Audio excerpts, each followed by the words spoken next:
Cumprimento a todos os meus irmãos com a paz de Jesus. Seja bem-vindo ao estudo da lição da Escola Sabatina. Esta é a lição número 1 do novo trimestre, a verdade presente em Deuteronômio. Antes de começar, vamos orar. Pai querido que estás nos céus, na tua presença estamos te buscando, pedindo a tua bênção, buscando o batismo do Espírito Santo. Que o Senhor derrame sobre mim e os meus irmãos o Espírito Santo neste momento, ao iniciarmos o estudo sobre as tuas verdades reveladas no livro de Deuteronômio. Que o Espírito Santo fale ao nosso coração. É em nome de Jesus que pedimos. Amém. A lição número 1 sobre o Deuteronômio tem como título Prefácio de Deuteronômio. Queridos, o livro de Deuteronômio foi escrito por Moisés, é o último livro dos 5 livros escritos por Moisés, o Pentateuco. Foi um resumo dos discursos de Moisés, antes deles entrarem, o povo de Israel entrar na terra prometida. Eles estavam bem na fronteira, bem nos limites para entrar e possuir a terra prometida, quando Moisés fez estas recomendações, estes discursos que estão resumidos no livro de Deuteronômio. Foi este livro também de Deuteronômio que no tempo do reinado de Josias reinou entre os anos 640 a 609 a.C.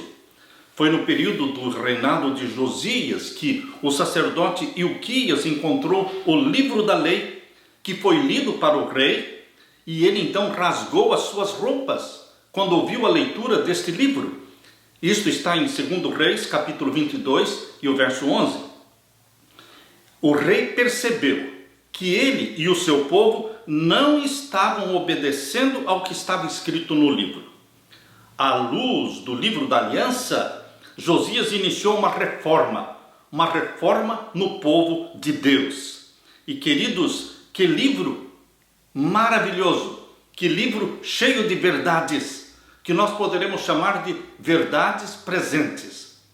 Para os nossos dias, o livro de Deuteronômio também pode produzir uma reforma e um reavivamento, assim como produziu no povo de Israel naquele tempo.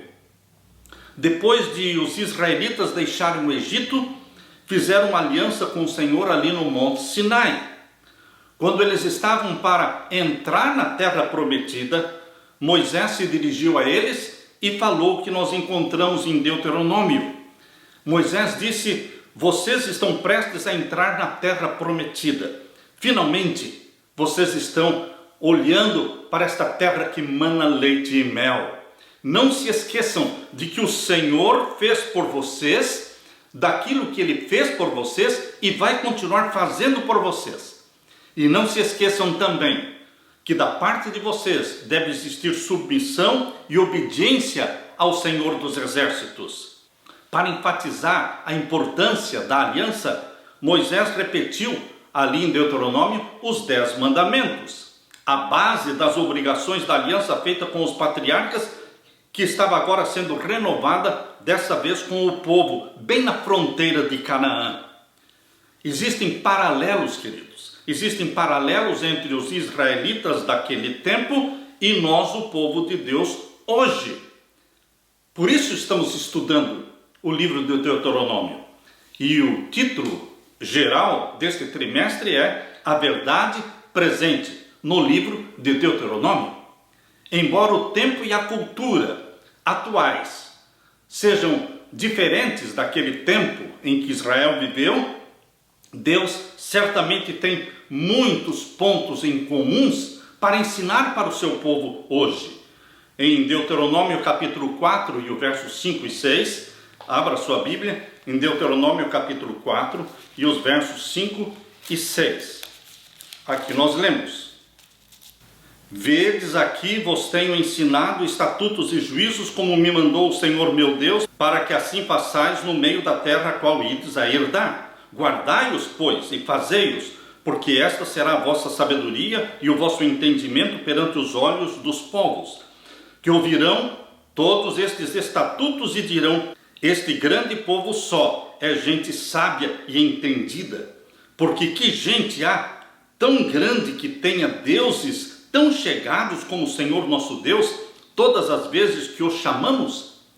Queridos, nós temos este mesmo Deus de Israel, esse mesmo Deus de Abraão, de Isaac e de Jacó, um Deus próximo, um Deus chegado, um Deus que derramou luz abundante. Naquele tempo Israel tinha luz abundante. Nós hoje temos muito mais luz abundante, porque nós temos o Antigo Testamento, nós temos o Novo Testamento e nós temos o Espírito de profecia, lançando luz sobre a nossa vida, sobre o nosso caminho, sobre como deveremos viver à vista de um Deus santo. Queridos, existe portanto uma mensagem para você e para mim, para o povo de Deus, o povo remanescente neste tempo do fim. Que Deus nos guie e nos oriente no estudo deste trimestre. O verso áureo para esta semana é: quem não ama não conhece a Deus, pois Deus é amor. 1 João capítulo 4 e o verso 8. O livro de Deuteronômio surgiu num contexto que desempenha papel importante na compreensão do significado e do propósito do livro.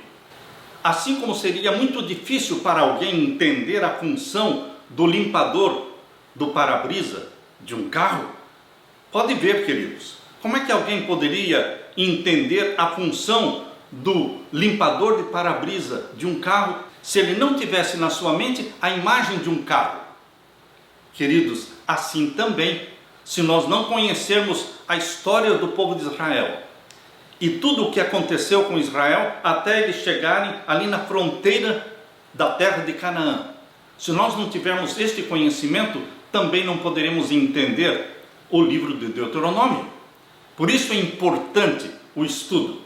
E nós não vamos estudar somente uma semana ou um mês, estaremos por 3 meses estudando as mensagens de Deus contidas no livro de Deuteronômio, que significa a segunda lei. Na parte de domingo, amar para ser amado. O fundamento do reino de Deus, o fundamento e a essência do governo de Deus é o amor. Por isso nós lemos na primeira carta de João, capítulo 4 e o verso 8: aquele que não ama, não conhece a Deus, porque Deus é amor. A Bíblia não diz que Deus tem amor. A Bíblia não diz que Deus revela o amor, mas a Bíblia diz que Deus é amor. Portanto, meus queridos, amor é a própria identidade da divindade, é a própria essência de Deus. Ele não sabe fazer outra coisa senão amar. Mesmo a destruição dos ímpios no lago de fogo e enxofre é conhecido na Bíblia como sendo o ato estranho, a estranha obra de Deus. Porque, aparentemente, quem lê sobre a destruição dos ímpios vai dizer que Deus não é todo amor. Mas mesmo a destruição dos ímpios é um ato do amor de Deus, porque os ímpios não suportariam viver na presença de um Deus santo, louvando um Deus a quem eles não amam. Eles pediriam a morte. Queridos, se nós lêssemos na Bíblia que Deus é ódio, como você se sentiria? Se você lesse na Bíblia que Deus é indiferente, quão abandonado, quão esquecido você se sentiria? Mas a Bíblia não diz que Deus é ódio, a Bíblia não diz que Deus é indiferente, a Bíblia não diz que Deus está distante de nós, mas a Bíblia diz que Deus é amor. E Ele está perto de nós. O amor permeia o cosmos. Deus nos ama e nós devemos retribuir esse amor com amor, porque o amor com amor se paga. É isso que nós lemos aqui em Deuteronômio capítulo 6 e o verso 5. Deuteronômio capítulo 6 e o verso 5. Aqui nós lemos: amarás, pois, ao Senhor teu Deus de todo o teu coração, e de toda a tua alma, e de todo o teu poder. Porque Deus nos ama, Ele também quer o nosso amor. Queridos, o amor deve ser doação. O amor não é forçado, não é obrigado. O amor é doado voluntariamente. Deus não pode forçá-lo. Portanto, quando criou seres inteligentes, quando Deus criou seres inteligentes e irracionais no céu e na terra, com a capacidade de amar, sempre existiu o risco de que eles não lhe correspondessem. Alguns não o fizeram, e como resultado, teve a origem então daquilo que conhecemos como o grande conflito, o conflito entre o bem e o mal. Deus não criou robôs, Deus criou seres à semelhança dele, racionais e com liberdade de escolha. Por isso, queridos, existia desde o princípio a possibilidade de não corresponder ao amor de Deus. E foi exatamente isto que aconteceu com aquele primeiro anjo e o mais poderoso anjo do céu, Lúcifer. A Bíblia nos fala um pouco da origem do conflito entre o bem e o mal. A Bíblia nos fala um pouco sobre a origem do mal, a origem do pecado. Nós não entendemos plenamente a origem do pecado, porque é um mistério. A Bíblia fala de dois mistérios. A Bíblia fala do mistério da iniquidade, ou seja, o surgimento do pecado, o mistério do pecado. Isso está no livro de 2ª carta aos Tessalonicenses, capítulo 2, verso 7. Abra sua Bíblia. 2ª carta de Paulo aos Tessalonicenses, capítulo 2 e o verso 7.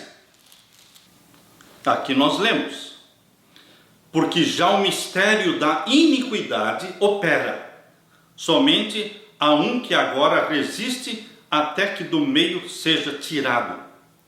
O mistério da iniquidade. Este é o mistério do pecado. Como surgiu? Por que surgiu? Como surgiu? Queridos, nós não conhecemos porque é um mistério. Mas nós sabemos que o pecado surgiu no céu, no lugar mais santo imaginável, no lugar onde habitava, e ali estava o trono de Deus, e ali estava o anjo, o poderoso anjo Lúcifer. Foi exatamente ali que surgiu o pecado. Mas não surgiu em Deus, surgiu em Lúcifer, um ser, um anjo, chamado anjo querubim, criado perfeito por um Deus perfeito. Mas como, pastor? Como pode ter acontecido isso? Por isso é chamado mistério da iniquidade. Mas existe também outro mistério na palavra de Deus, o mistério da piedade. Se você abrir a sua Bíblia comigo, na primeira carta de Paulo a Timóteo, a primeira carta de Paulo a Timóteo, capítulo 3 e o verso 16. O capítulo 3 e o verso 16. Aqui nós lemos: e sem dúvida alguma grande é o mistério da piedade. Este é outro mistério para o qual nós atentamos. Queremos entender eternamente este mistério da piedade, porque é o mistério do amor de Deus. Queridos, é bom conhecer mais sobre o mistério do amor de Deus. Porque Deus nos amou tanto, porque Deus nos ama tanto. O mistério da piedade. Aquele que se manifestou em carne, diz Paulo aqui, 1 Timóteo 3,16, aquele que se manifestou em carne, foi justificado em espírito, visto dos anjos, pregado aos gentios, crido no mundo e recebido acima na glória. Em um verso, em somente um verso da Bíblia, aqui em 1 Timóteo capítulo 3, verso 16, Paulo resume o Evangelho. O Evangelho resume o mistério do amor de Deus. Aquele que se manifestou na carne, foi justificado em espírito, visto dos anjos, pregado aos gentios, crido no mundo e recebido acima na glória, como nosso representante. Este é o mistério do amor de Deus. Queridos, embora não entendamos plenamente o mistério da piedade, também não entendemos plenamente o mistério da iniquidade, mas quando você abre a Bíblia, aqui em Isaías capítulo 14, e o verso 12 em diante, você encontra aqui alguma luz sobre como surgiu o pecado lá no céu. Abra sua Bíblia e vamos ver aqui em Isaías capítulo 14. Isaías capítulo 14, vamos ver então o verso 12 em diante. Como caíste do céu, ó estrela da manhã? Este ser, Lúcifer, que caiu do céu e que se tornou Satanás, o diabo, o dragão, a serpente, estrela da manhã. Queridos, mas estrela da manhã, aqui em Apocalipse capítulo 22 e o verso 16, abra sua Bíblia em Apocalipse capítulo 22 e o verso 16. Aqui diz: eu, Jesus, enviei o meu anjo para vos testificar estas coisas nas igrejas. Eu sou a raiz e a geração de Davi, a resplandecente estrela da manhã. Jesus está dizendo que ele é a resplandecente estrela da manhã. Portanto, queridos, quando nós lemos aqui em Isaías capítulo 14, verso 12, como caíste do céu, ó estrela da manhã, filha da alva. Nós só podemos entender esta expressão se nós entendermos que Jesus é a estrela da manhã, é o Filho de Deus que é a estrela da manhã, a verdadeira estrela da manhã, e que é ele, o Filho de Deus, que está perguntando para Satanás, lá no céu, chamado de Lúcifer, que pretendia ser a estrela da manhã, que queria ser a estrela da manhã. Lúcifer queria ocupar o lugar de Jesus no céu.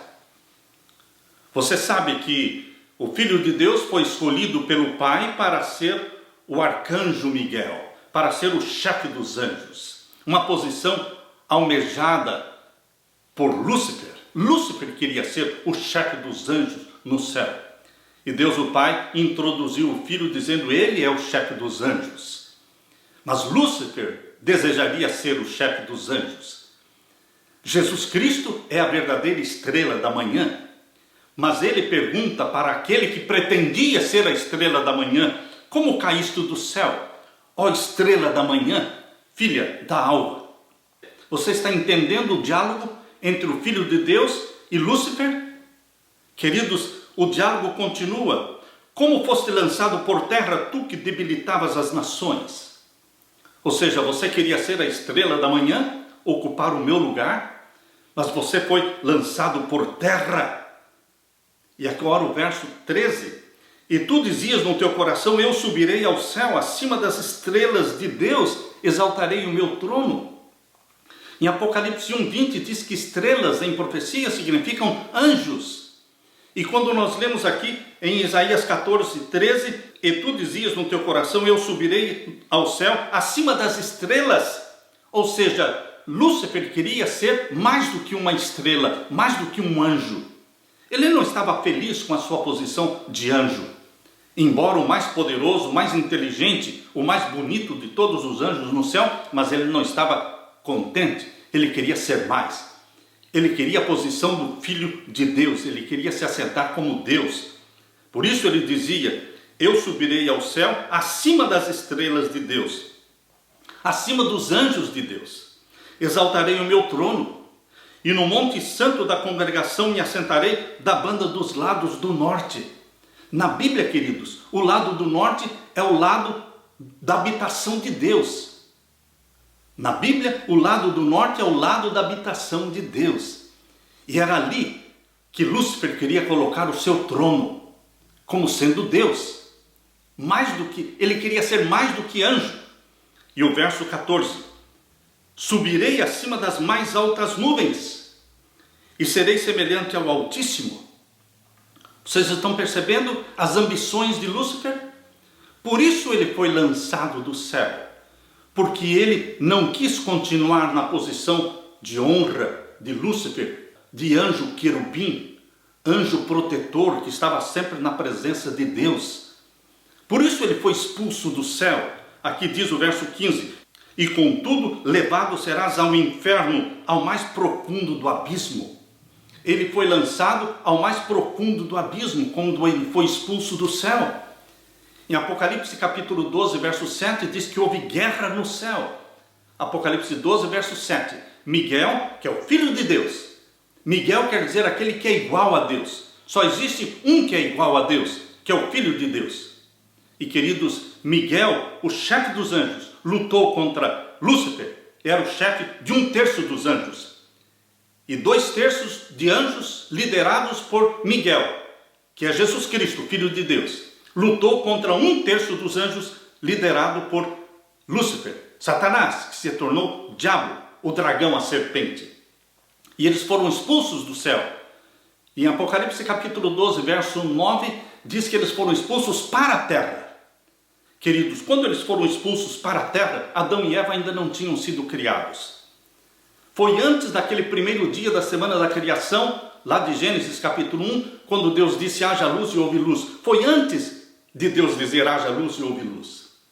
Quando Satanás foi expulso com seus anjos para o planeta Terra, a terra era um abismo. Por isso, aqui diz em Isaías capítulo 14, verso 15, e contudo, levado serás ao inferno, ao mais profundo do abismo. A Bíblia diz aqui em Gênesis capítulo 1 e o verso 2. Abra sua Bíblia. Gênesis capítulo 1 e o verso 2. E a terra era sem forma e vazia, quando Satanás foi expulso do céu com seus anjos para a terra era sem forma e vazia. E havia trevas sobre a face do abismo. Exatamente como diz lá em Isaías, capítulo 14, verso 15, lançado para o abismo. Por isso, Satanás é chamado de o anjo do abismo. Aqui em Apocalipse capítulo 9 e o verso 11, Apocalipse capítulo 9 e o verso 11 diz assim: e tinham sobre si rei o anjo do abismo. Em hebreu era o seu nome Abaddon e em grego Apolion. Ele foi lançado para o abismo, ele é chamado anjo do abismo e ele é chamado também a besta do abismo. Aqui em Apocalipse capítulo 11, vamos ler o verso 7. E quando acabarem o seu testemunho, a besta que sobe do abismo lhes fará guerra e os vencerá e os matará. A besta do abismo. Satanás é conhecido como o anjo do abismo, a besta do abismo, e ele vai ser lançado no abismo mais uma vez no início dos 1000 anos, diz em Apocalipse capítulo 20, queridos. Apocalipse capítulo 20, quando Jesus Cristo voltar em poder e glória, ressuscitar os santos, transformar os vivos, os santos vivos, e arrebatar a sua igreja para passar com ele 1000 anos no céu. Quando Jesus Cristo então voltar, iniciam-se os 1000 anos. Neste início dos 1000 anos, que é o 7º milênio de Apocalipse 20, Satanás será preso no abismo. Aqui diz em Apocalipse capítulo 20, verso 1, e vi descer do céu um anjo que tinha a chave do abismo e uma grande cadeia na sua mão. Ele prendeu o dragão, a antiga serpente que é o diabo e Satanás, e amarrou-o por 1000 anos, lançou-o no abismo e ali o encerrou. Queridos, o abismo é a terra sem forma e vazia. Durante os 1000 anos a terra volta a ser sem forma e vazia, sem luz, sem aves, sem seres humanos, coberto por trevas. E Satanás ficará 1000 anos no abismo. Mas queridos, quão diferente quando Lúcifer foi criado. Quão diferente, que contraste. Quando nós lemos Ezequiel capítulo 28, abra sua Bíblia agora em Ezequiel capítulo 28. Aqui temos mais alguma luz que Deus nos dá sobre como surgiu o pecado, como surgiu o mal, a origem do mal. Ezequiel capítulo 28, vamos ler o verso 14 em diante. Tu eras querubim ungido para proteger. Lúcifer não era um anjo comum, ele era um querubim, 6 asas, 4 rostos. A Bíblia diz que os querubins têm 4 rostos. Eles nunca dão as costas para Deus. De qualquer lado que eles andam, eles estão de frente para Deus. E eles têm 6 asas.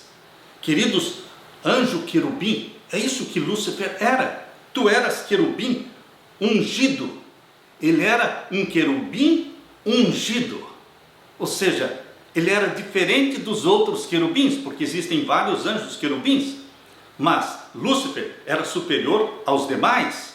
Ele era um anjo querubim ungido para proteger. E te estabeleci no monte santo de Deus estavas, no meio das pedras afogueadas andavas.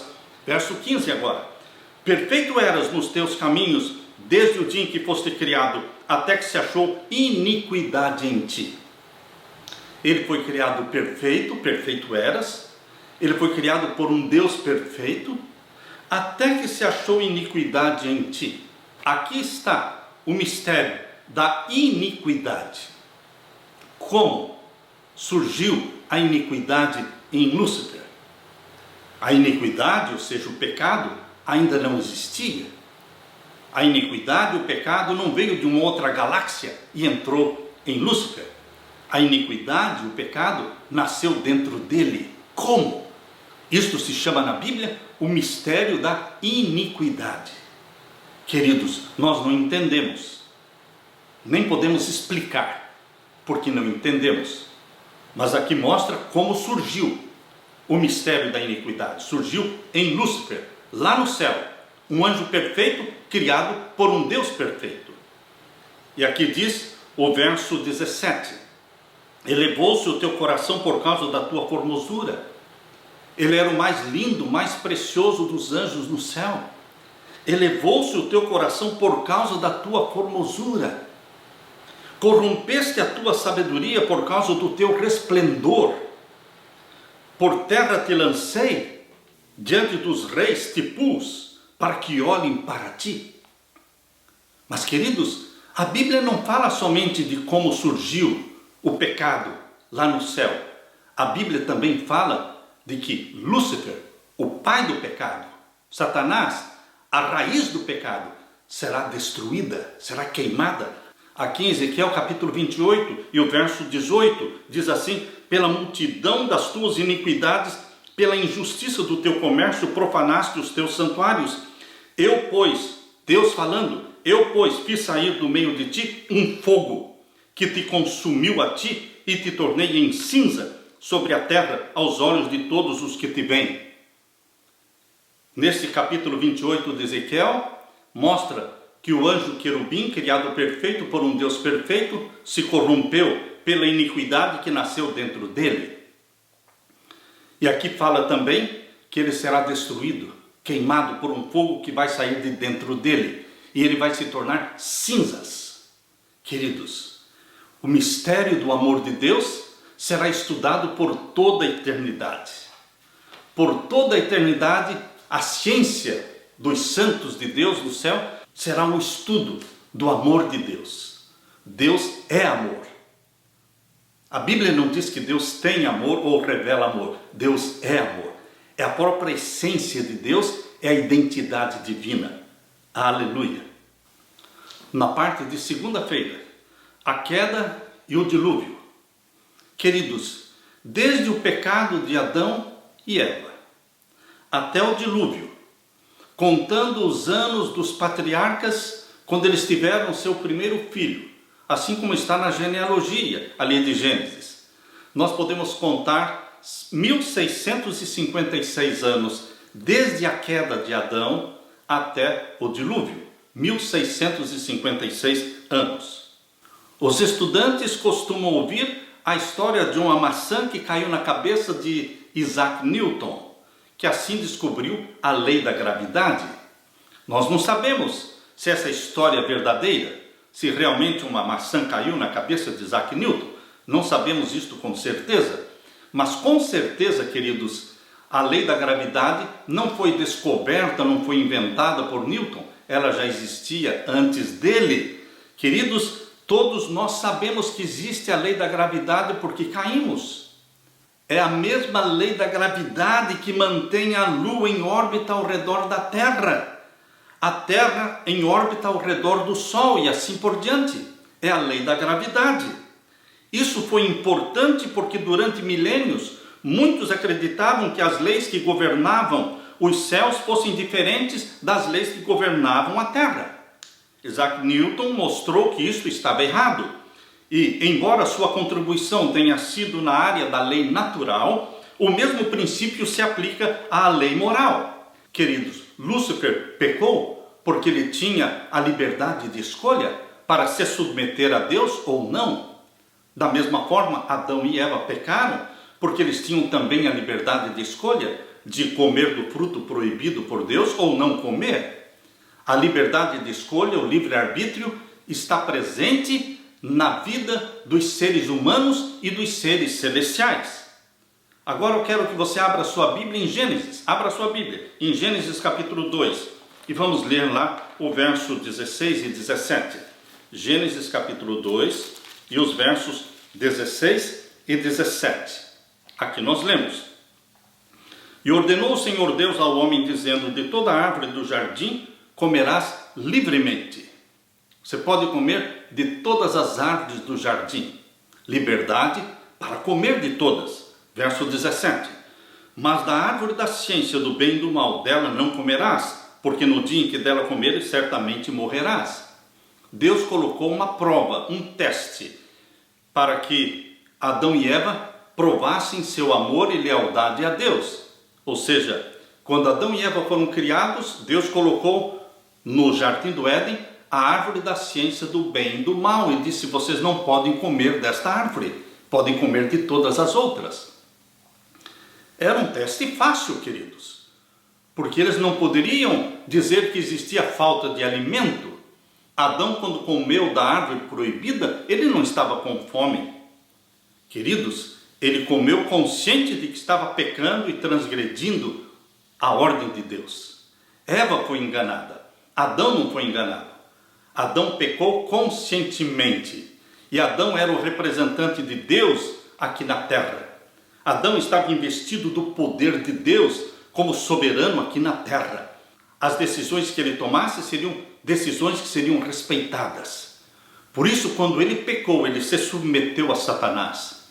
Ele passou para Satanás o domínio da terra, o governo da terra.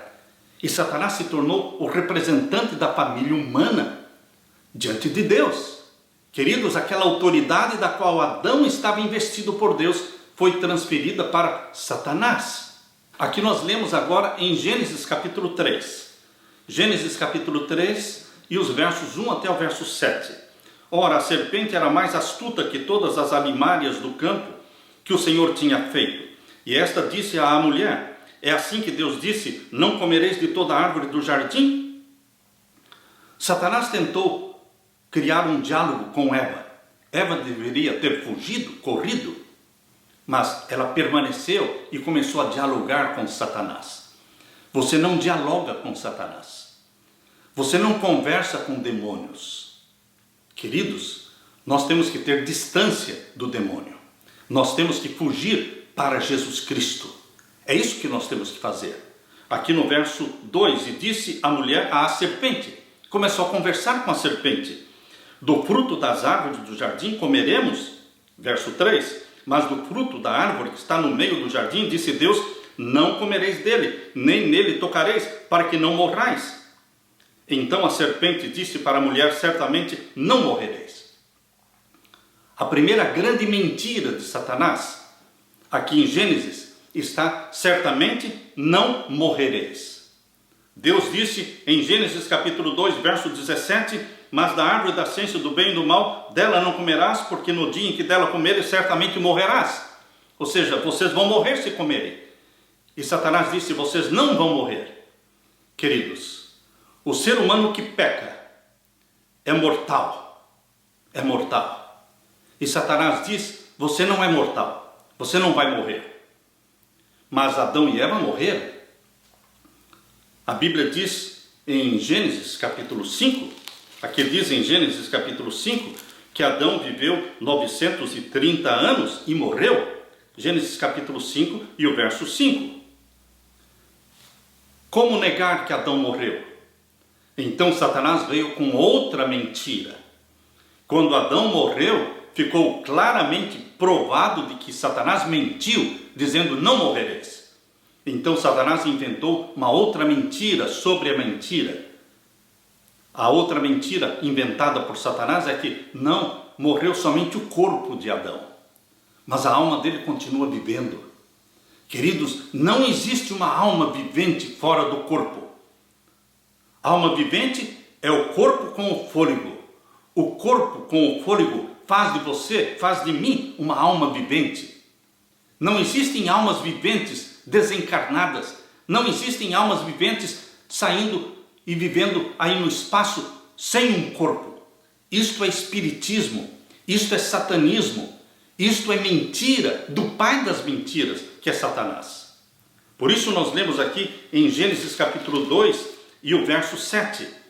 E formou o Senhor Deus ao homem do pó da terra e soprou em seus narizes o fôlego da vida, e o homem foi feito alma vivente. Você e eu não temos uma alma vivente. Nós somos uma alma vivente. Adão e Eva foram criados como almas viventes. O corpo veio do pó da terra. O fôlego de vida veio de Deus. E quando o corpo e o fôlego de vida se uniram, Adão e Eva se tornaram almas viventes. Nós somos almas viventes. Mas na morte, o corpo volta à terra e o fôlego de vida volta para Deus. E a alma vivente deixa de existir. Não existe alma vivente sem corpo. Isso é espiritismo. Isto é satanismo. Isto é mentira de Satanás. Após a queda de Adão e Eva, o pecado continuou crescendo. Caim matou Abel. E os descendentes de Caim se tornaram os filhos dos homens. Os filhos dos homens. Em oposição, em contraste com os filhos de Deus, que eram os descendentes de Sete. Queridos, os filhos dos homens foram se pervertendo, cada vez mais promíscuos, mais pecadores, até que chegou um momento em que Deus não mais suportou. Isso está em Gênesis capítulo 6. Gênesis capítulo 6 e o verso 5. Aqui nós lemos: E viu o Senhor que a maldade do homem se multiplicara sobre a terra, e que toda a imaginação dos pensamentos do seu coração era só má continuamente. Então se arrependeu o Senhor de haver feito o homem sobre a terra, e pesou-lhe em seu coração. E disse o Senhor: Destruirei de sobre a face da terra o homem que criei, desde o homem até ao animal, até ao réptil e até as aves dos céus, porque me arrependo de os haver feito. Verso 8. Noé, porém, achou graça aos olhos de Deus. Queridos, o pecado se multiplicou até que chegou um momento, nos dias de Noé, que Deus decidiu destruir a terra com um dilúvio.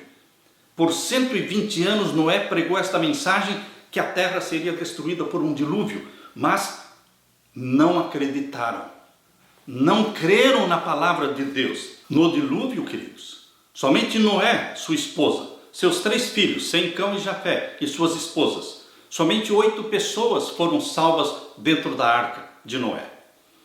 Após o dilúvio, estas 8 pessoas, elas começaram a povoar a terra novamente. A terra começou novamente a ser povoada. Satanás agora procurava nos filhos de Noé uma célula hospedeira. Assim como antes do dilúvio ele procurou uma célula hospedeira, uma pessoa na qual ele, Satanás, pudesse se reproduzir, ele pudesse dominar e fosse o seu agente, fosse o seu patriarca na terra, patriarca de Satanás. Deus tinha os seus patriarcas, Satanás também procurou seus patriarcas, seus agentes. Antes do dilúvio, Caim se tornou o patriarca e o agente de Satanás, o porta-voz de Satanás. E agora, após o dilúvio, Satanás procurou entre os filhos de Noé uma célula hospedeira, um agente. E ele encontrou Cão. E toda a descendência de Cão, Satanás usou-os para disseminar novamente a promiscuidade, o pecado, a desobediência, a rebelião contra Deus. Isso você pode ver aqui em Gênesis capítulo 10. Gênesis capítulo 10 fala que um dos descendentes de Cão foi Nimrod. Capítulo 10 e o verso 8. E Cusi gerou a Nimrod, e este começou a ser poderoso na terra. E o verso 10 diz: e o princípio do seu reino foi Babel, e Ereque, e Acade, e Calné, na terra de Sinar.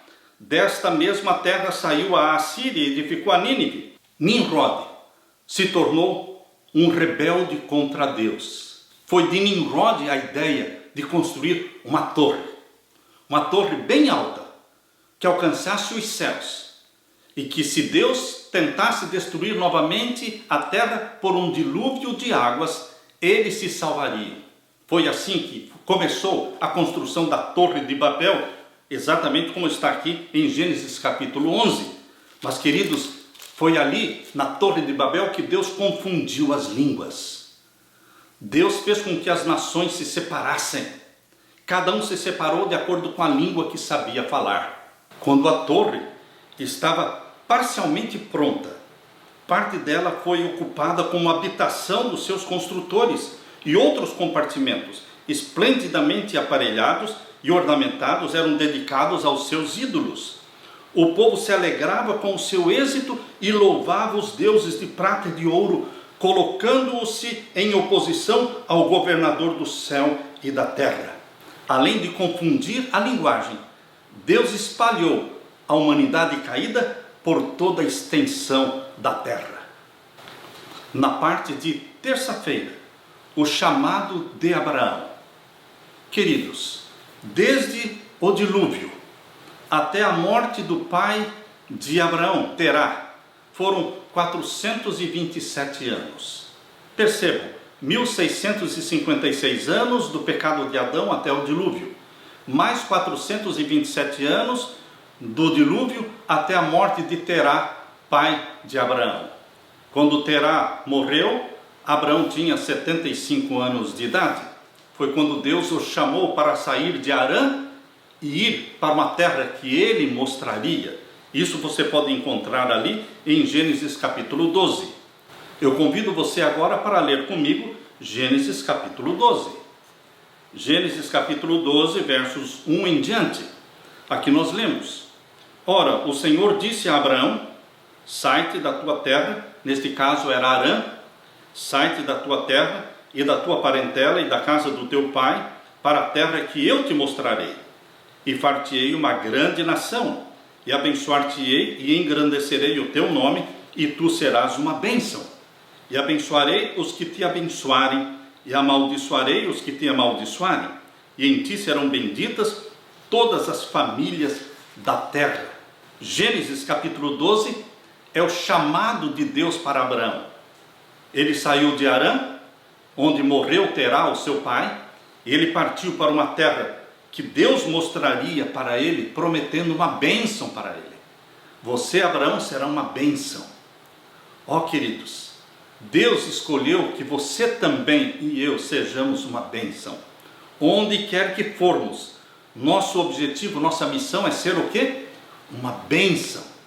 Levando as bênçãos de Deus, quem é abençoado, abençoa os outros. Muitos séculos depois, o apóstolo Paulo, ao tentar lidar com a heresia dos Gálatas, apontou para Abraão, mostrando que o chamado de Deus para o patriarca foi uma expressão inicial do que sempre foi a intenção de Deus, que era a de evangelizar o mundo inteiro. O plano de Deus de evangelizar o mundo inteiro está claramente revelado na vida de Abraão. Em Gálatas capítulo 3 e os versos 7 a 9, nós lemos: saibam, portanto, que os que têm fé é que são filhos de Abraão. Não são os descendentes sanguíneos de Abraão, mas os que herdaram a fé de Abraão. Eles são os filhos de Abraão. Ora, tendo a Escritura previsto que Deus justificaria os gentios pela fé, pré-anunciou o Evangelho a Abraão, dizendo: em você, Abraão, serão abençoados todos os povos. De modo que os que têm fé são abençoados como o crente Abraão. Gálatas capítulo 3 e os versos 7 até o verso 9. O chamado de Abraão foi expresso pela primeira vez em Gênesis capítulo 12. Mas, queridos, o concerto, a aliança de Deus com Abraão está em Gênesis capítulo 17. Você pode abrir a sua Bíblia em Gênesis capítulo 17. Devemos entender que o chamado de Abraão e o concerto que Deus fez com Abraão, existem 24 anos neste intervalo. Abraão foi chamado com 75 anos de idade, Gênesis capítulo 12, e Deus fez o concerto com ele no capítulo 17, quando ele tinha 99 anos, quando ele foi circuncidado. Ali foi feito o concerto da aliança com Abraão. Queridos, é muito importante entendermos que desde o momento em que Deus fez o concerto de aliança com Abraão, quando ele tinha 99 anos, até o concerto feito com Moisés lá no Monte Sinai, com o povo de Israel lá no Monte Sinai, existem 430 anos. 430 anos entre o concerto feito com Abraão e o concerto feito com o povo de Israel no Monte Sinai. Você pode contar 1656 anos do pecado de Adão até o dilúvio, 427 anos do dilúvio até a morte de Terá, mais 24 anos entre o chamado de Abraão, quando Terá morreu, ali em Harã, 24 anos, até Deus fazer então o concerto, a aliança com Abraão, que foi a circuncisão, são 24 anos nesse intervalo. E desde o momento em que Deus fez o concerto com Abraão, até o concerto do Sinai, com o povo de Israel, são 430 anos. Portanto, queridos, nós vemos aí a história do povo de Deus. Deus conduzindo o seu povo, e a intenção de Deus era evangelizar o mundo. Usar Abraão e a sua descendência para serem os evangelistas do mundo. Você pode ler em Atos capítulo 7. Atos capítulo 7, você vai chegar então ao concerto com Moisés, com Israel, feito no Monte Sinai. Abra sua Bíblia em Atos capítulo 7. Você lê ali o discurso, o sermão de Estevão. O sermão de Estevão está aqui em Atos capítulo 7. Vamos ler então a partir do verso 20. Nesse tempo nasceu Moisés, e era muito formoso, e foi criado 3 meses na casa do seu pai. E sendo enjeitado, tomou a filha de Faraó e o criou como seu filho. E Moisés foi instruído em toda a ciência dos egípcios, e era poderoso em suas palavras e obras.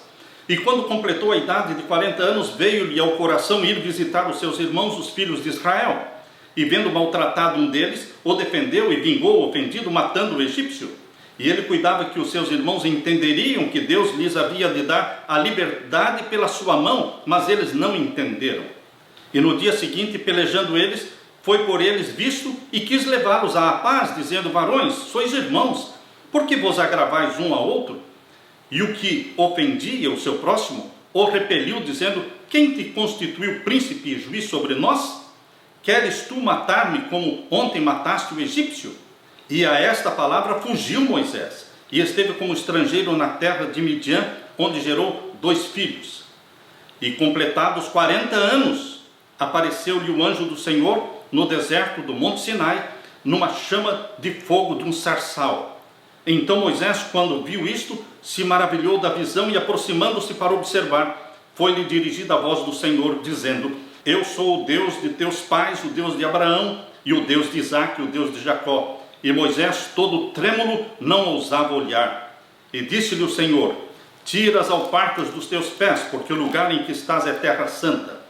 Tenho visto atentamente a aflição do meu povo, que está no Egito, e ouvi os seus gemidos, e desci para livrá-los. Agora, pois, vem e enviar-te-ei ao Egito. A este Moisés, ao qual haviam negado, dizendo: quem te constituiu príncipe e juiz? A este enviou Deus como príncipe libertador, pela mão do anjo que lhe aparecera no sarçal. Queridos, aqui nós vemos o chamado de Moisés. Depois do chamado de Moisés, ele desceu até o Egito e, poderosamente sendo usado por Deus, operou todos os milagres no Egito e libertou o povo de Israel da escravidão egípcia. E conduziu o povo de Deus através do deserto, porque Deus preferiu conduzi-los pelo deserto. Deus escolheu o caminho do deserto, que era o caminho mais longo e difícil, para provar o seu povo, para preparar o seu povo para que eles pudessem entrar na terra prometida. E quando eles chegaram no Monte Sinai, Deus fez a aliança do Sinai. A aliança do Sinai foi feita 430 anos após a aliança feita com Abraão, lá em Gênesis capítulo 17. Nós podemos ver claramente esta linhagem de santos filhos de Deus, esta linhagem de sementes de Deus na terra, agentes de Deus na terra. Satanás tem seus agentes, mas Deus também tem os seus agentes. Deus também tem hoje, meus queridos, seus agentes, seus remanescentes. O remanescente de Deus existe na terra hoje. O plano de Deus, desde o princípio, era evangelizar e salvar o mundo. Hoje Deus ainda quer salvar todo aquele que clamar pelo sangue de Jesus Cristo. E Deus nos deu esta missão, meu querido irmão, minha querida irmã. Nós estamos investidos do poder do Espírito Santo para partilhar com o mundo as 3 mensagens angélicas. Somos missionários, somos agentes de Deus. Neste mundo impregnado da ignorância, neste mundo cheio de erro e de escassez da verdade, Deus tem um povo remanescente. E você está sendo chamado por Deus para fazer parte deste povo remanescente e preparar um povo para a segunda vinda de Jesus. Na parte de quarta-feira, a aliança no Sinai. 430 anos depois da aliança com Abraão, lá em Gênesis 17, Deus fez aliança com Israel no Monte Sinai. Queridos, o Êxodo e tudo que o envolveu, desde o sangue do cordeiro no batente da porta, até o drama da passagem pelo Mar Vermelho, impressionaram os sobreviventes. E os que morreram, desde os primogênitos no Egito até os soldados no fundo do mar, Deus os julgará com justiça. Como disse o Senhor: vocês viram o que fiz aos egípcios e como levei vocês sobre as asas de águia e os trouxe para perto de mim. Êxodo 19, verso 4. Por que Deus operou este resgate miraculoso, impressionante da nação de Israel? O próprio Moisés disse a razão por que Deus os salvou com tantos sinais e prodígios. Abra sua Bíblia e vamos ler em Deuteronômio capítulo 4 e o verso 34. Deuteronômio capítulo 4 e o verso 34.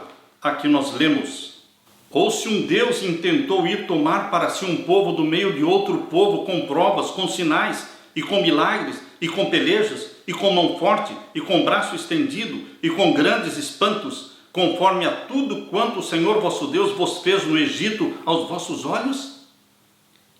Moisés está perguntando: existe um Deus que tenha feito isso que o nosso Deus fez? O nosso Deus, Moisés está dizendo, é diferente de todos os outros deuses falsos. Somente o nosso Deus é fiel, é verdadeiro. Porque aqui no verso 34, ele especifica tudo o que Deus fez para libertar o seu povo com mão forte do Egito. Aqui diz: com provas, com sinais, com milagres, com peleja, com mão forte, com braço estendido, com grandes espantos, conforme a tudo quanto o Senhor vosso Deus vos fez no Egito. Queridos, é esse o nosso Deus. Deus não muda, Ele é o mesmo ontem, hoje e eternamente.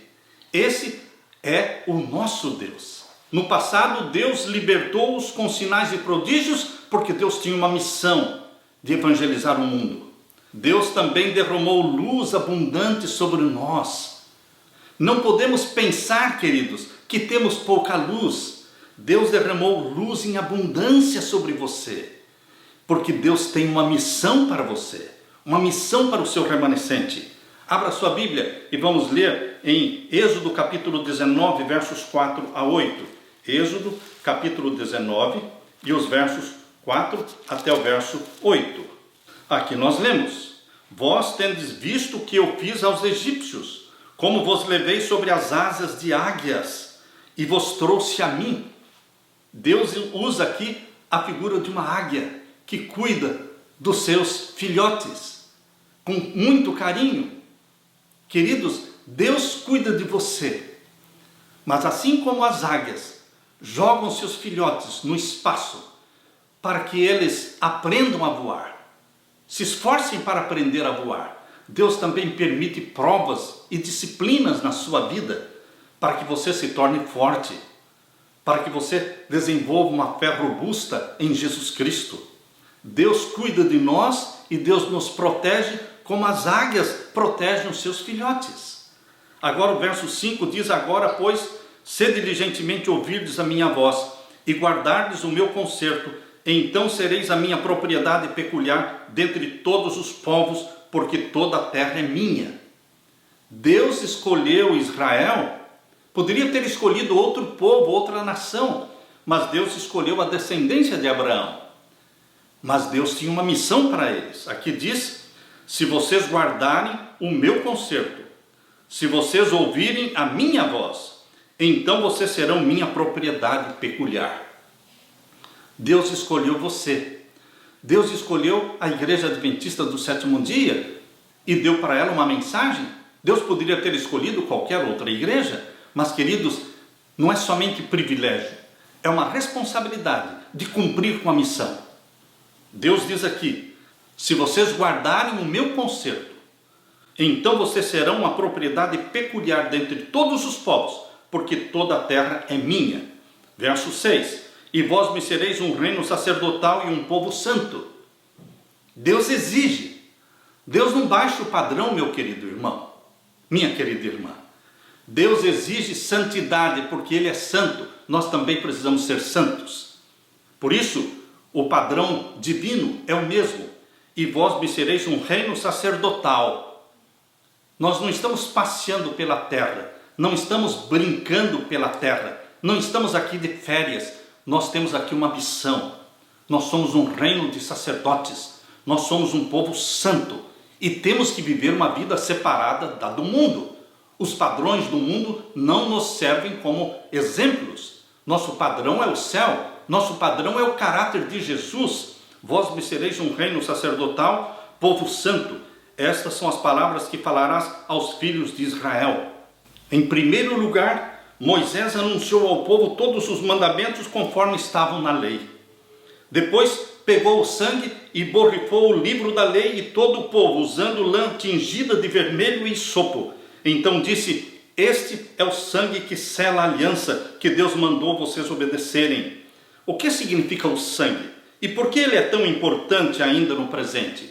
Queridos, o concerto que Deus fez com Israel no Monte Sinai foi selado com o sangue de um cordeiro. Este sangue do cordeiro representa o sangue de nosso Senhor Jesus Cristo. Deus quer fazer uma aliança com você, meu irmão, minha irmã. Deus quer fazer uma aliança fundamentada pelo sangue de Jesus Cristo. Deus nos comprou com o sangue de Jesus Cristo para que sejamos remanescentes. A verdade presente tem que ser pregada. A mensagem dos 3 anjos precisa ser pregada. Está você disposto a cumprir com a missão dada por Deus? O Espírito Santo o capacita. O Espírito Santo o investe de autoridade. O Espírito Santo nos batiza para que, incendiados pelo fogo do Espírito Santo, cumpramos a missão de pregar a mensagem dos 3 anjos, preparando o mundo para a segunda vinda de Jesus. Aleluia! Na parte de quinta-feira, apostasia e punição. Apostasia e punição.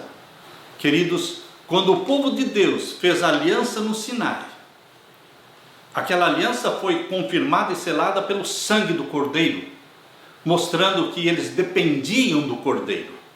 Eles dependiam da graça divina. Porém, aquele povo não estava pensando na sua incapacidade de cumprir com o voto que estavam fazendo. Quando eles repetiram por 3 vezes: tudo que o Senhor disser, nós faremos, tudo que o Senhor mandar, nós obedeceremos, por 3 vezes eles repetiram a mesma frase. Eles não estavam pensando na sua insuficiência, na sua incapacidade de cumprir com o voto, com a aliança que Deus fez com eles. A aliança era a graça divina, mas eles, o povo de Israel, não entenderam a graça divina. Eles estavam tentando cumprir com todos os estatutos e mandamentos de Deus, confiando em si mesmos, na sua própria capacidade. E Deus deixou que eles caíssem. Deus permitiu que eles transgredissem o seu concerto e se sentissem perdidos, para que eles sentissem necessidade de um Salvador. Deus só pode salvar aqueles que se reconhecem pecadores, se reconhecem incapazes de guardar por si mesmos os mandamentos de Deus. A estes, Deus pode ajudar. Por isso, queridos, aqui em Êxodo capítulo 19, verso 8, abra sua Bíblia, Êxodo 19 e o verso 8. Então todo o povo respondeu a uma voz e disseram: tudo que o Senhor tem falado, faremos. E relatou Moisés ao Senhor as palavras do povo. Baseado em quê? Confiados em quê? Eles disseram: tudo que o Senhor tem falado, faremos. Não fizeram nada.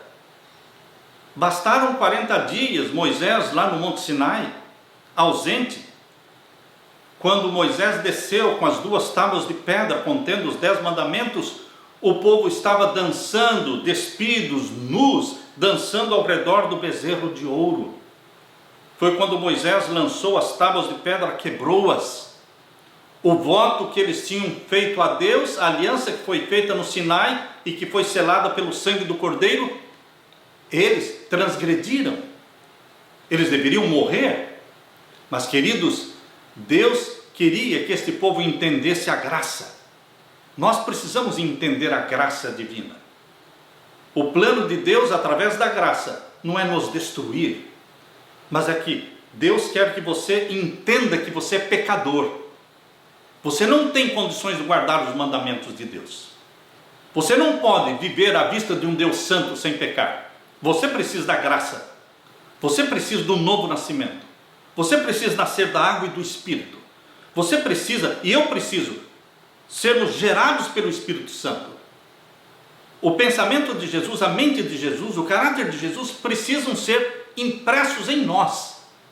Isto vem de fora, é obra do Espírito Santo. Queridos, Deus quer nos fazer povo santo, porque nós não somos santos, nós somos pecadores, nós somos pessoas más, mas Deus nos gerou pelo Espírito Santo e Deus quer nos fazer povo santo. Por isso, Israel falhou, porque eles não entendiam a incapacidade. Foi uma salvação pelas obras. Da parte do povo de Israel, foi uma tentativa de salvação pelas obras. Tudo que o Senhor disser, nós faremos. Uma tentativa de salvação pelas obras. Da parte de Deus, nunca foi a intenção de que eles fossem salvos pelas obras. Deus já sabia que eles não poderiam guardar os mandamentos. Mas Deus permitiu que eles caíssem e ficassem condenados a ponto de serem mortos. Então eles clamaram. Moisés intercedeu pelo povo. E então eles entenderam que precisavam de graça, precisavam de perdão, precisavam de misericórdia. A primeira promessa de eu posso e eu farei, está aqui em Êxodo capítulo 19 e o verso 8. Mas a segunda, você pode ler aqui em Êxodo 24. Êxodo 24 e o verso 3. Vindo, pois, Moisés e contando ao povo todas as palavras do Senhor e todos os estatutos, então o povo respondeu a uma voz e disseram: todas as palavras que o Senhor tem falado, faremos. E de novo, pela terceira vez agora, Êxodo 24 e o verso 7. E tomou o livro do concerto e o leu aos ouvidos do povo, e eles disseram: tudo o que o Senhor tem falado, faremos e obedeceremos. Fizeram? Obedeceram? Não. Eles pecaram. Eles caíram.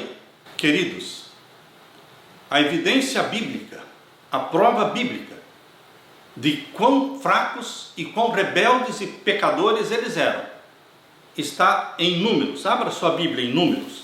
Números capítulo 14. Números capítulo 14. Aqui você vai encontrar no capítulo 13 e 14 de Números a rebelião do povo de Deus. Vamos ler a partir do verso 28. Números 14, a partir do verso 27. Vamos ler em diante. Até quando sofrerei esta má congregação que murmura contra mim? Uma geração rebelde, petulante. Até quando sofrerei esta má geração que murmura contra mim?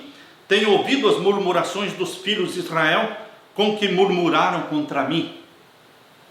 Às vezes você pode pensar que quando você está reclamando, ou praguejando, ou murmurando, que Deus não está ouvindo. Deus ouve as murmurações do seu povo. Assim como Deus vê a angústia do seu povo, assim como Deus enxuga a lágrima dos que choram, Deus também ouve as reclamações, os queixumes do seu povo. E Deus não se agrada de queixumes e de murmurações, assim como não se agradou naquele tempo. E agora o verso 28. Dize-lhes: assim eu vivo, diz o Senhor, que como falastes aos meus ouvidos, assim farei a vós outros. Muito cuidado, meu querido irmão, minha querida irmã, com aquilo que a sua boca fala. Porque aquilo que a sua boca fala, vai acontecer. Você fala na desgraça, a desgraça vai acontecer. Se você fala que os seus filhos são viciados, são perdidos, eles vão continuar perdidos. Cuidado com aquilo que a sua boca fala.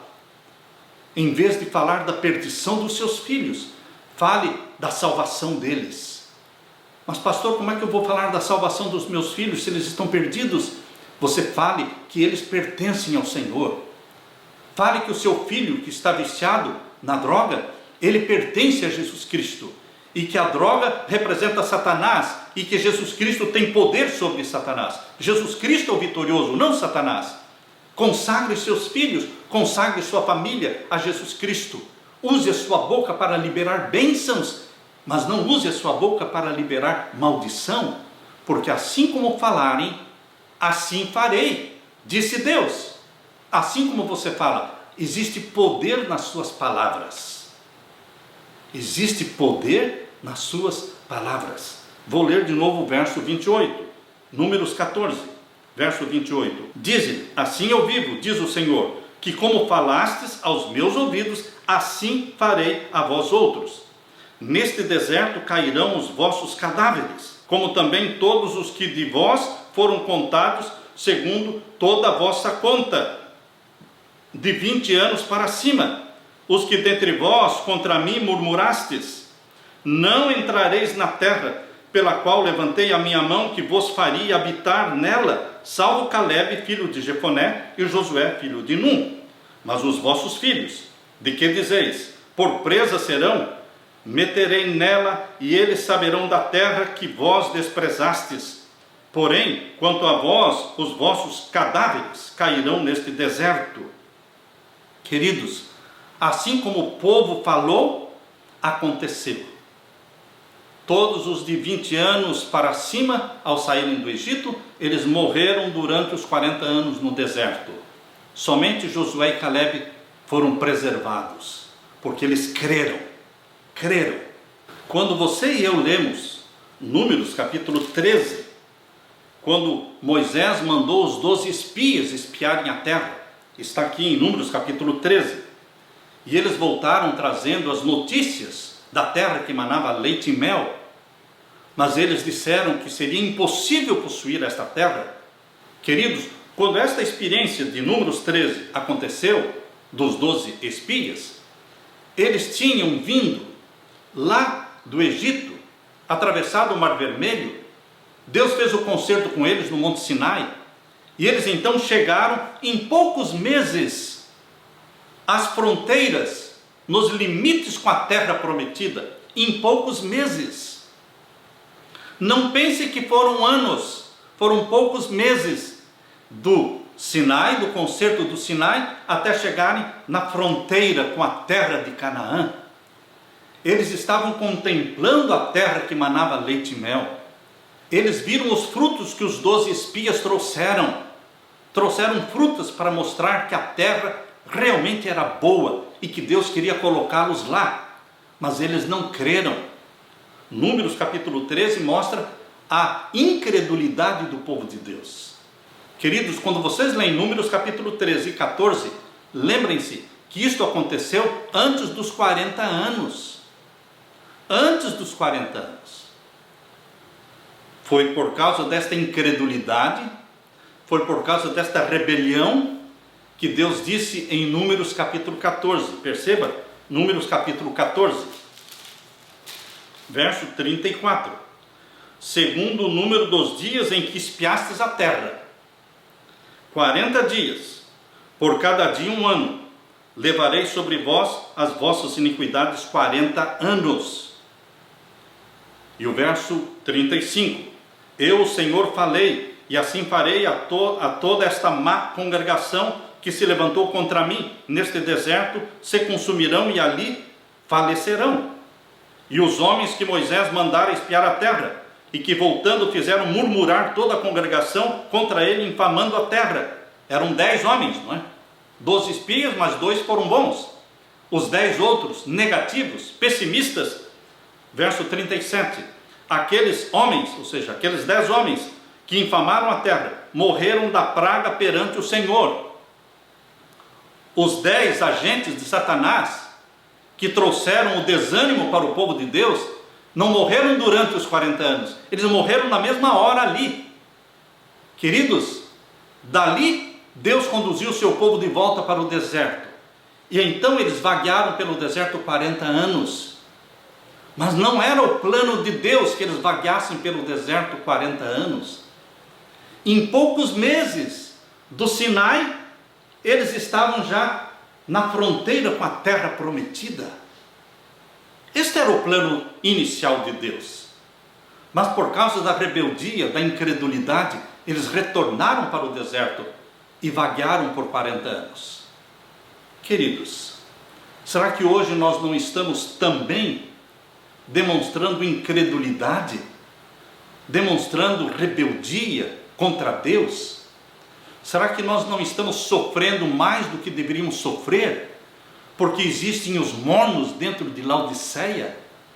Igreja morna, igreja que ama o mundo, cristãos que estão enamorados de Satanás, que estão se deixando dirigir pelos padrões do mundo, pelos programas de televisão, pelos filmes de Hollywood, pelas músicas profanas.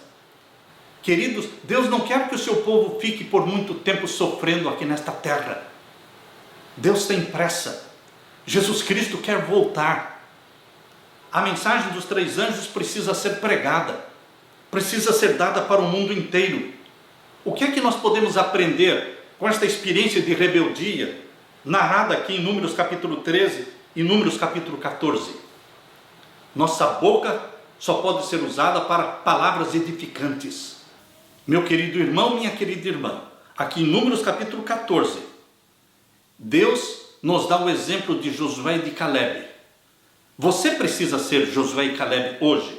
Em Números 14 e o verso 8, Josué está falando: se o Senhor se agradar de nós, então nos porá nesta terra, e nola dará, terra que mana leite e mel. Tão somente, diz o verso 9, não sejais rebeldes contra o Senhor, e não temais o povo desta terra, porquanto são eles nosso pão. Retirou-se deles o seu amparo, e o Senhor é conosco, não os temais. Esse é o espírito de Josué e de Calebe. Este precisa ser o espírito em você e em mim. Se o Senhor se agradar de nós, Ele nos porá na terra que mana leite e mel. E Deus se agrada daqueles que nele confiam. Deus se agrada daqueles que abraçam a Jesus como Salvador e se deixam transformar pelo poder do Espírito Santo e são feitos filhos e filhas de Deus, obedientes a Deus. Que Deus derrame sobre você, meu irmão, o Espírito Santo. E que Deus se agrade de você, se agrade de nós. E que não atrasemos nossa viagem para o céu, porque Jesus Cristo em breve virá. Ele quer voltar, mas Ele precisa preparar o povo que vai herdar a nova terra. Deus está preparando um povo para herdar a nova terra. Deus não pode levar para o céu pessoas que amam o pecado. Deus quer reavivar a sua vida, batizá-lo com o Espírito Santo. Queridos, se o Senhor se agradar de nós, Deus nos porá nesta terra e nola dará, terra que mana leite e mel. Tão somente não sejamos rebeldes contra o Senhor. Palavras de Josué. Que Deus derrame sobre você o Espírito Santo e que você tenha o espírito de Josué, o espírito de Calebe. Em nome de Jesus Cristo é a minha oração. Deixo com você a paz de meu Jesus. Amém.